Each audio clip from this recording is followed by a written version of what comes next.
कोई कंपनी जो इस अधिनियम के अधीन प्राधिकरण द्वारा पहचान की जानकारी संग्रहित करने के लिए अधिकृत नहीं है, शब्दों, आचरण या व्यवहार से यह जताने का प्रयास करती है कि उसे ऐसा करने के लिए अधिकृत किया गया है, तो उस पर जुर्माना लगाया जाएगा, जो 10,000 रुपये, 50,000, 1 लाख या 2 लाख रुपये तक हो सकता है। तो ऐसी कंपनी जो इस अधिनियम के अधीन प्राधिकरण द्वारा पहचान की जानकारी संग्रहित करने के लिए अधिकृत नहीं है, तो शब्दों या आचरण व्यवहार से यह जताने का प्रयास करती है कि उसे ऐसा करने के लिए अधिकृत द्वारा अधिकृत किया गया है, तो उस पर जुर्माना कितने का लगाया जाएगा। तो उत्तर होगा इसका 1 लाख रुपए तक का जुर्माना लगाया जा सकता है। नेक्स्ट क्वेश्चन, जो कोई भी प्राधिकरण द्वारा अधिकृत नहीं किया गया जानबूझकर केंद्रीय पहचान डेटा भंडार तक एक्सेस करता है या एक्सेस सुरक्षित करता है, उसको किसी निश्चित अवधि के लिए कारावास की सज़ा हो सकती है, जो 3 साल तक बढ़ाई जा सकती है, और उस पर जुर्माना लगाया जाएगा जो 10,000, 50,000, 1 लाख, 20, 2 लाख से कम नहीं होगा। इसका उत्तर होगा ऑप्शन नंबर 3। 1 लाख रुपए का जुर्माना लगाया जा सकता है और 3 साल की जेल भी हो सकती है। कंप्यूटर सोर्स कोड का अर्थ वह होगा जो निम्नलिखित अधिनियमों में इसके लिए निश्चित किया गया है। कंप्यूटर सोर्स कोड का अर्थ क्या होता है जो अधिनियम के इसके निश्चित किया गया है। सूचना प्रौद्योगिकी अधिनियम 2000 की धारा 65 या भारतीय दंड संहिता की धारा 67 या सूचना प्रौद्योगिकी अधिनियम 2000 की धारा 43 या सूचना प्रौद्योगिकी अधिनियम 2000 की धारा 41। क्या अर्थ है इसका?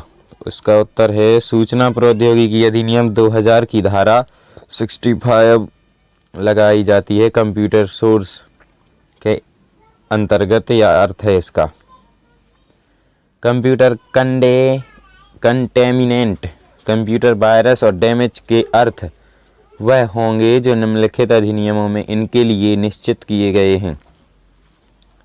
कंप्यूटर कंटेमिनेंट, कंप्यूटर वायरस और डैमेज के अर्थ क्या हो सकते हैं जो निम्नलिखित अधिनियमों में इनके लिए निश्चित किए गए हैं। तो सूचना प्रौद्योगिकी अधिनियम की धारा 65 या दंड संहिता की धारा 67 या प्रौद्योगिकी अधिनियम 2000 की धारा 43, सूचना प्रौद्योगिकी अधिनियम की धारा 41। इसका उत्तर क्या है? 43 की धारा है कंप्यूटर कंटेमिनेंट, कंप्यूटर वायरस के लिए। जो कोई भी एक नामांकन एजेंसी या एक अनुरोधकर्ता इकाई के होने के नाते धारा 3 की उपधारा या धारा 8 की उपधारा की अपेक्षाओं का पालन करने में विफल रहता है को कारावास की सजा होगी, जिसे 1 साल, 2 साल, 3 साल, 4 साल तक बढ़ाया जा सकता है। कोई भी एक नामांकन एजेंसी एक अनुरोधकर्ता इकाई के होने के नाते धारा 3 की उपधारा या धारा 8 की उपधारा या की अपेक्षा पालन करने में विफल रहता है को कारावास की सजा होगी, जिसे कितने साल तक बढ़ाया जा सकता है? 1 साल तक।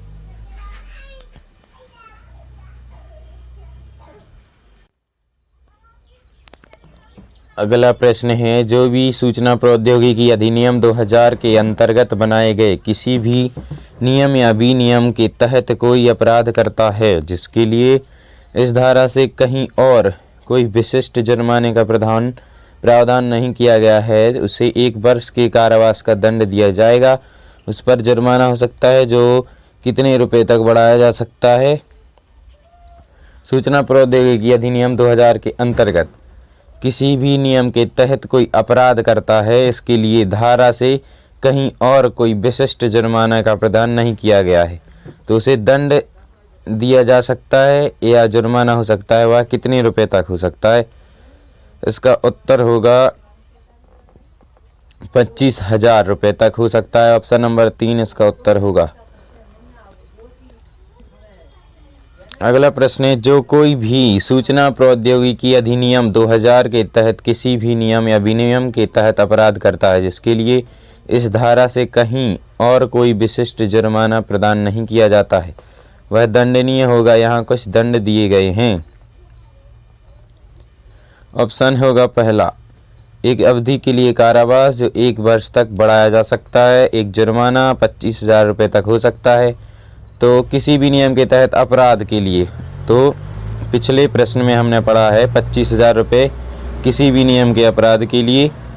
और तीसरा है एक अवधि के लिए कारावास जो 2 साल तक बढ़ाया जा सकता है और जुर्माना जो 15,000 तक हो सकता है। तो इसका जुर्माना 15,000 तक हो सकता है। सही दंड की पहचान करना है तो ऑप्शन नंबर क्या होगा इसका?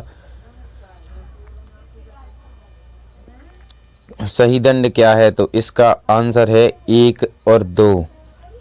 25,000 तक का जुर्माना और 1 साल की कारावास निश्चित की गई है। कोई भी हो, जो कोई भी अनुरोध इकाई होने के नाते धारा 8 की उपधारा 3 के उल्लंघन में एक व्यक्ति की पहचान की जानकारी का उपयोग करता है, दंड का भागी होता है। इनमें से कौन सा दंड का भागी हो सकता है? 1 वर्ष का कारावास जो 1 साल तक, मतलब एक अवधि का कारावास जो 1 साल तक बढ़ाया जा सकता है, जुर्माना जो 25,000 तक हो सकता है, या एक अवधि के लिए कारावास जो 1 साल तक बढ़ाया जा सकता है, या जुर्माना जिसे 10,000 तक बढ़ाया जा सकता है। इसका ऑप्शन होगा एक अवधि के लिए कारावास जो 1 साल तक बढ़ाया जा सकता है और 10,000 रुपये तक का जुर्माना हो सकता है। तो यह धारा 8 की उपधारा 3 के उल्लंघन में किया जाता है। नेक्स्ट क्वेश्चन है, यहाँ अदालतों के नाम दिए गए हैं। चीफ मेट्रोपॉलिटन मजिस्ट्रेट, मुख्य न्यायिक मजिस्ट्रेट, प्राथमिक न्यायालय, न्यायिक सेवा आयोग। उन अदालत की पहचान करें जिनमें सूचना प्रौद्योगिकी 2000 के तहत किसी अपराध के लिए दंड दे सकते हैं। तो इनमें से क्या है? चीफ मेट्रोपॉलिटन या न्यायिक मजिस्ट्रेट, प्राथमिक न्यायालय या न्यायिक सेवा आयोग। इनमें से कौन है जो किसी अपराध के लिए दंड दे सकते हैं? Chief metropolitan magistrate. Option number 1 या 2। और मुख्य न्यायिक मजिस्ट्रेट। इनमें से 1 और 2, यानी कि ये दोनों दंड के लिए उत्तरदायी या फिर दंड दे सकते हैं। अगला प्रश्न है, यहाँ कुछ पुलिस रैंक दिए गए हैं। पुलिस सब इंस्पेक्टर, पुलिस सहायक सब इंस्पेक्टर, पुलिस इंस्पेक्टर या सहायक निरीक्षक। उस रैंक की पहचान करें जो सूचना प्रौद्योगिकी 2000 के तहत अपराध की जांच कर सकते हैं। तो इसका उत्तर होगा ऑप्शन नंबर 3 कि पुलिस इंस्पेक्टर इसकी जांच कर सकते हैं। कोई त्रुटि पाई गई जहां UIDAI सॉफ्टवेयर से छेड़छाड़ करके नकली पहचान के प्रमाण, पते के प्रमाण के साथ नामांकन किया गया था। यहाँ कुछ लोग दिए गए हैं। कोई त्रुटि पाई जाती है, सॉफ्टवेयर छेड़छाड़ करके नामांकन किया गया है, तो यह ऑपरेटर कर सकता है, पर्यवेक्षक कर सकता है, रजिस्ट्रार और परिचयकर्ता। तो इन लोगों में से किसी अपराध की सजा होगी? तो ऑपरेटर या पर्यवेक्षक को हो सकती है। इसका उत्तर होगा ऑप्शन नंबर 1 या 2 दोनों, यानी कि ऑपरेटर और पर्यवेक्षक दोनों इस काम के लिए उत्तरदायी हैं। जांच के दौरान यह पता चलता है कि फोटो की फोटो आधार पंजीकरण में इस्तेमाल की गई। यहाँ कुछ लोग दिए गए हैं, ऑपरेटर और पर्यवेक्षक, रजिस्ट्रार, परिचयकर्ता। इनमें से किसे इस अपराध के लिए सजा होगी? 1 या 2 या 1 या 4 या फिर तीसरा या फिर चौथा? इसका उत्तर होगा ऑपरेटर और पर्यवेक्षक। इन दोनों में से दोनों को सजा हो सकती है फोटो की फोटो वाला नामांकन करने पर। कोई भी प्राधिकरण द्वारा अधिकृत नहीं है जो यह जानबूझकर केंद्रीय पहचान डेटा रिपॉजिटरी से किसी भी डेटा को डाउनलोड या कॉपी करता है या निकाले जाने योग्य संग्रहण के माध्यम में संग्रहित करता है। यहाँ कुछ दंड दिए गए हैं। एक अवधि के लिए कारावास जो 3 साल तक बढ़ाया जा सकता है, या जुर्माना 1 लाख से कम नहीं होगा, या एक अवधि के लिए कारावास जो 2 साल तक बढ़ाया जा सकता है, जुर्माना जो 30,000 से कम नहीं होगा। तो सही विकल्प को पहचानें डेटा रिपॉजिटरी से किसी डेटा को चोरी करने के मामले में। तो इसका ऑप्शन पहला सही होगा और दूसरा, यानी कि ऑप्शन नंबर 1 पहला दूसरा उत्तर है। एक अवधि के लिए कारावास और 1 लाख रुपए जुर्माना। अगला प्रश्न है, बहुत ही महत्वपूर्ण है कि आधार अधिनियम 2016 को पारित करके निम्नलिखित में से किसने यूआईडीआई की स्थापना की थी? राज्य सरकार, भारत सरकार, रजिस्ट्रार या नामांकन एजेंसी? तो इसका उत्तर होगा भारत सरकार। भारत सरकार ने 2016 में यूआईडीएआई की स्थापना की थी। तो ये बहुत ही इम्पोर्टेंट क्वेश्चन है। यूआईडीएआई इलेक्ट्रॉनिकी और सूचना प्रौद्योगिकी मंत्रालय के तहत वैधानिक प्राधिकरण के रूप में कब स्थापित किया गया था? 28 जनवरी 2009, 29 सितंबर, 12 सितंबर, 12 जुलाई 2016। इसका सही जवाब है 12 जुलाई 2016। 12 जुलाई 2016 को वैधानिक प्राधिकरण के रूप में स्थापित किया गया था यूआईडीएआई कार्यालय। अगला, यूआईडीएआई जारी करने के लिए कौन सा संगठन जिम्मेदार है? यूआईडीएआई जारी करने के लिए चुनाव आयोग, योजना आयोग, इलेक्ट्रॉनिक सूचना प्रौद्योगिकी मंत्रालय या यूआईडीएआई खुद? तो यूआईडीएआई का संगठन यूआईडी जारी करने के लिए जिम्मेदार है। यूआईडीएआई क्यों बनाया गया था? डुप्लीकेट और नकली पहचान को खत्म करने के लिए, मजबूत तकनीक प्रदान करने के लिए, ऐसी पहचान प्रदान करना जिसे एक आसान लागत प्रभावी तरीके से सत्यापित और प्रमाणित किया जा सकता है। एक और पहचान दस्तावेज या एक और दो, दोनों, इनमें से क्या है? यूआईडीएआई क्यों बनाया गया था? ऑप्शन नंबर 1 और 2 दोनों राइट आंसर हुए। आधार नामांकन अद्यतन विनियम 2016 सरकारी राजपत्र में कब प्रकाशित हुआ? 12 जुलाई 2016 को या 12 सितंबर 2017 को? तो इसका उत्तर होगा 12 सितंबर 2017 को सरकारी राजपत्र में प्रकाशित हुआ था। आधार नामांकन अद्यतन प्रक्रिया से आपका क्या मतलब है? आधार अधिनियम के तहत ऐसे व्यक्तियों को आधार संख्या जारी करने के उद्देश्य से नामांकन एजेंसियों द्वारा व्यक्तियों से जनसांख्यिकीय बायोमेट्रिक जानकारी एकत्र करने की प्रक्रिया या पहचान संख्या जारी करने के लिए निवासी की व्यक्तिगत जानकारी एकत्र करने की प्रक्रिया या पहचान संख्या जारी करने के लिए पैन नंबर, बैंक खाता जैसी वित्तीय जानकारी एकत्र करने की प्रक्रिया है या इनमें से कोई नहीं? तो इसका ऑप्शन नंबर 1 सही होगा कि आधार नामांकन का मतलब आधार अधिनियम के तहत ऐसे व्यक्तियों को आधार संख्या जारी करने के उद्देश्य से नामांकन एजेंसी द्वारा व्यक्तियों से जनसांख्यिकी एवं बायोमेट्रिक जानकारी एकत्र कराई जाती है। ऑप्शन नंबर 1 इसका आंसर। आधार सृजन के लिए जनसांख्यिकी और बायोमेट्रिक दोनों के निवासी डेटा को कैप्चर करने की प्रक्रिया प्रमाणीकरण, नामांकन, पहचान डेटा या प्रदर्शन है। इसमें से क्या है? आधार सृजन के लिए जनसांख्यिकीय बायोमेट्रिक दोनों के निवासी डेटा को कैप्चर करने की प्रक्रिया नामांकन कहलाती है या प्रमाणीकरण या पहचान या प्रदर्शन? इसका सही जवाब है नामांकन कहलाती है। एनरोलमेंट की प्रक्रिया से ही कैप्चर करने की प्रक्रिया कहलाती है। कौन सा व्यक्ति नामांकन एजेंसी के द्वारा व्यक्तियों को नामांकन करने के उद्देश्य से प्राधिकरण द्वारा प्राधिकृत या मान्यता प्राप्त कोई संस्था नामांकन एजेंसी है या रजिस्ट्रार या परिचयकर्ता या एजेंसी? इसका उत्तर है रजिस्ट्रार है। रजिस्ट्रार नामांकन एजेंसी द्वारा व्यक्तियों को नामांकन करने से के उद्देश्य से प्राधिकरण द्वारा प्राधिकृत संस्था है। किसे व्यक्तियों को नामांकित करने के उद्देश्य से रजिस्ट्रार द्वारा नियुक्त कोई संस्था, परिचयकर्ता, नामांकन एजेंसी, पर्यवेक्षक, ऑपरेटर? व्यक्तियों को नामांकित करने के उद्देश्य से नामांकन ऑपरेटर या पर्यवेक्षक हो सकता है। इसका उत्तर या नामांकन एजेंसी। तो इसका उत्तर दूसरा, नामांकन एजेंसी व्यक्तियों को नामांकित करने से रजिस्ट्रार द्वारा नियुक्त एक संस्था है। सत्यापनकर्ता, प्रमाणनकर्ता। नामांकन केंद्रों पर दस्तावेज के सत्यापन के लिए ऑपरेटर, परिचयकर्ता, रजिस्ट्रार या नामांकन एजेंसी द्वारा नियुक्त कार्मिक है। तो क्या है जो सत्यापन करता होता है? रजिस्ट्रार का व्यक्ति रजिस्ट्रार का नियुक्त कार्मिक है। वह स्थान है जहां प्रमाणित ऑपरेटर पर्यवेक्षक द्वारा नामांकन कार्य किया जा सकता है। ऑप्शन नंबर 1 नामांकन केंद्र है। कौन सा? नामांकन केंद्रों पर नामांकन अध्ययन की प्रक्रिया निष्पादित करने के लिए नामांकन एजेंसी द्वारा नियोजित प्रमाणित कर्मचारी नामांकन ऑपरेटर, नामांकन पर्यवेक्षक 1 और 2 दोनों। इसका उत्तर नामांकन पर्यवेक्षक है कि सुपरवाइजर ही है जो नामांकन एजेंसी द्वारा नियोजित प्रमाणित व्यक्ति है। स्टार्ट करते हैं हम अपने प्रश्न से।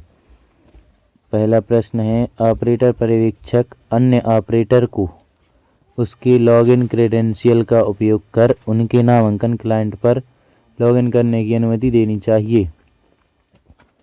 ऑपरेटर पर्यवेक्षक अन्य ऑपरेटर को उसके लॉगिन क्रेडेंशियल का उपयोग करके उसके नामांकन क्लाइंट पर लॉगिन करने की अनुमति देनी चाहिए। सच है या झूठ है? इसका उत्तर क्या है? इसका उत्तर हो जाएगा कि झूठ है, ऐसा नहीं करना चाहिए। अगला प्रश्न है, ऑपरेटर सुपरवाइजर को धोखाधड़ी से बचने के लिए अक्सर पासवर्ड परिवर्तन करना चाहिए या कोई बदलाव नहीं, या भूल जाओ या दिए गए सभी। यह तो बहुत ही ज़्यादा मैंडेटरी क्वेश्चन है कि ऑपरेटर सुपरवाइजर को धोखाधड़ी से बचने के लिए अक्सर पासवर्ड को परिवर्तन करना चाहिए। इसका उत्तर भी देख लेते हैं। इसका उत्तर बिल्कुल परिवर्तन होगा कि समय समय पर हमें अपना पासवर्ड भी चेंज करते रहना चाहिए ताकि किसी भी प्रकार की धोखाधड़ी से बचा जा सके। ऑपरेटर सिंक के लिए आदर्श आवृत्ति क्या होनी चाहिए? ऑपरेटर सिंक के लिए आदर्श आवृत्ति क्या होनी चाहिए? रोजाना, मासिक, वार्षिक या 6 माही? इसमें से क्या है उत्तर की किस प्रकार किस किस समय पे हमें सिंक कराने जाना चाहिए? तो ये हो जाएगा ऑप्शन नंबर 1 रोजाना। हमें रोजाना सिंक करना चाहिए। अगला प्रश्न है, ऑपरेटर पर्यवेक्षक को नामांकन अद्यतन प्रक्रिया के लिए किस चीज़ का पालन करना चाहिए? स्टैंडर्ड ऑपरेटर, कोई भी मेडिकल, ग्राहक संतुष्टि। ऑपरेटर पर्यवेक्षक को नामांकन प्रक्रिया करने के लिए स्टैंडर्ड ऑपरेटर या ग्राहक संतुष्टि, इनमें से क्या करना चाहिए? तो इसका उत्तर हो जाएगा स्टैंडर्ड ऑपरेटर का पालन करना चाहिए। कुछ नियम दिए गए हैं जो कि स्टैंडर्ड ऑपरेटर के नियम अलग से दिए गए हैं, तो उनको फॉलो करना चाहिए। नेक्स्ट क्वेश्चन है, निवासी द्वारा प्रदान किया गया कोई भी दस्तावेज पहचान के प्रमाण और निवास के प्रमाण के रूप में मान्य हो सकता है। प्रश्न है, निवासी द्वारा प्रदान किया गया कोई भी दस्तावेज प्रमाण के पहचान के प्रमाण और निवास के प्रमाण में मान्य हो सकता है। कोई भी दस्तावेज हो तो हाँ या नहीं, इनमें से क्या हो सकता है उत्तर? इसका उत्तर है नहीं। कोई भी दस्तावेज किसी भी प्रमाण का वो नहीं हो सकता है। प्रॉपर उसका नाम होना चाहिए कि यह पहचान का प्रमाण है, तो वह पहचान का प्रमाण होगा। दस्तावेज की विशिष्ट पहचान होनी चाहिए कि ये इस चीज़ का प्रमाण है। इसका आंसर क्या हो जाएगा? इसका उत्तर हो जाएगा हाँ, ये बिल्कुल नहीं हो सकता है।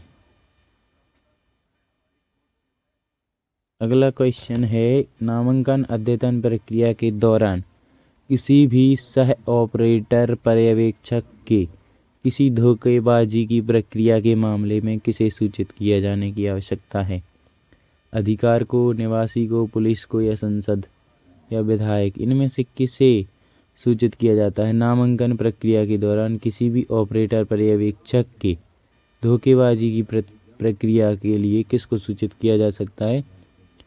इसका उत्तर होगा अधिकार है, जो इसका अधिकार है वहाँ पे सूचित करने की आवश्यकता है।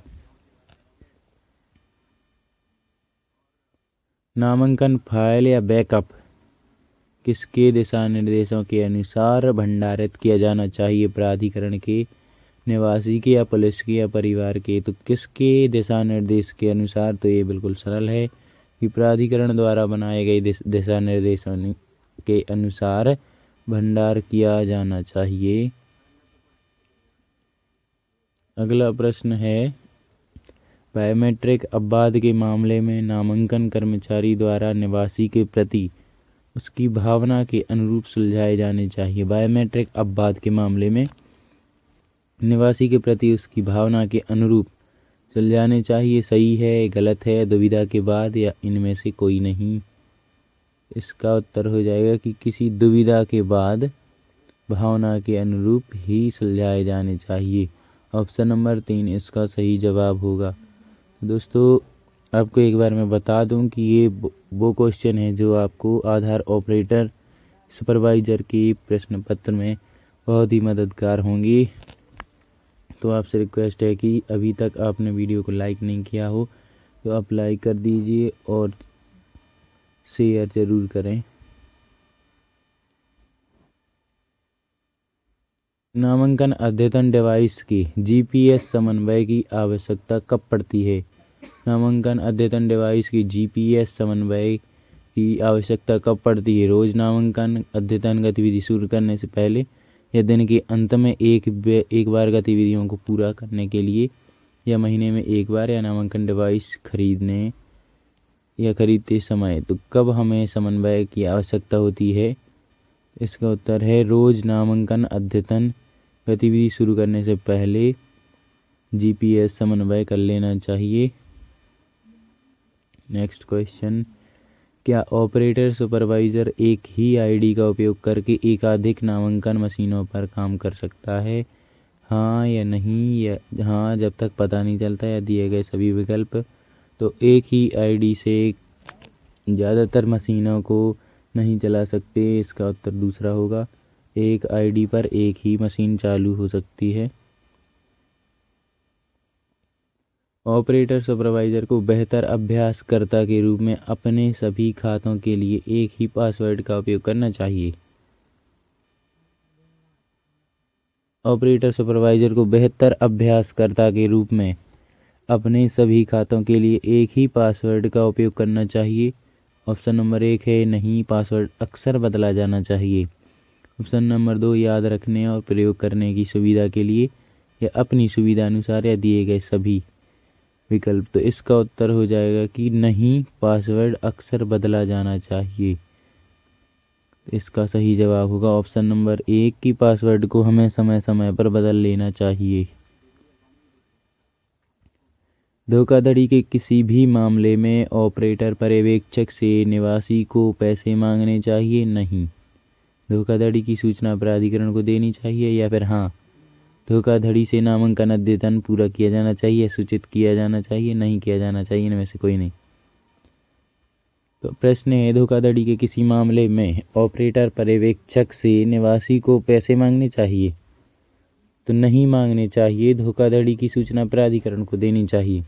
ऑप्शन नंबर 1 है, और हाँ, धोखाधड़ी से नामांकन अद्यतन पूरा किया जाना चाहिए। ऑप्शन नंबर 2 बिल्कुल गलत है, किसी को सूचित नहीं किया जाना चाहिए, इनमें से कोई नहीं। तो इसका उत्तर क्या होगा? नहीं, धोखाधड़ी की सूचना प्राधिकरण को देनी चाहिए। सभी नामांकन अद्यतन संबंधित बैकअप किसी भी उपकरण में संग्रहित किया जाना चाहिए या अन्य ऑपरेटर को दिया जाना चाहिए? सभी नामांकन अद्यतन संबंधित फाइलें हैं जो बैकअप है किसी उपकरण में संग्रहित किया जाना चाहिए और अन्य ऑपरेटर को दिया जाना चाहिए। इसका उत्तर होगा नहीं, बैकअप सुरक्षित होना चाहिए, या फिर हाँ, उनके लिए अपने क्रेडेंशियल का उपयोग कर अपलोड करना चाहिए, इनमें से कोई नहीं। इसका उत्तर होगा कि नहीं, ऐसा नहीं कर सकते, हमें बैकअप सुरक्षित करना चाहिए। अगला क्वेश्चन है, जीपीएस सिंक पूरा करने के बाद नामांकन करने के लिए उपकरण किसी अन्य जगह पर ले जाया जा सकता है? नहीं, यहाँ प्रति उसकी या उसके आश्वस्ता के रूप में दिए गए सभी विकल्प। तो जीपीएस सिंक पूरा करने के बाद नामांकन करने के लिए उपकरण किसी अन्य जगह पर नहीं ले जाया जा सकता है। अपने नामांकन के लिए निवासी द्वारा अपने रिश्तेदार के फिंगरप्रिंट जोड़ने में निवासी के अनुरोध करने में यह अनुमति दी जानी चाहिए। अपने नामांकन के लिए निवासी द्वारा अपने रिश्तेदार के फिंगरप्रिंट जोड़ने के निवासी के अनुरोध के मामले में अनुमति दी जानी चाहिए, हाँ या नहीं? इसका उत्तर है कि नहीं देनी चाहिए।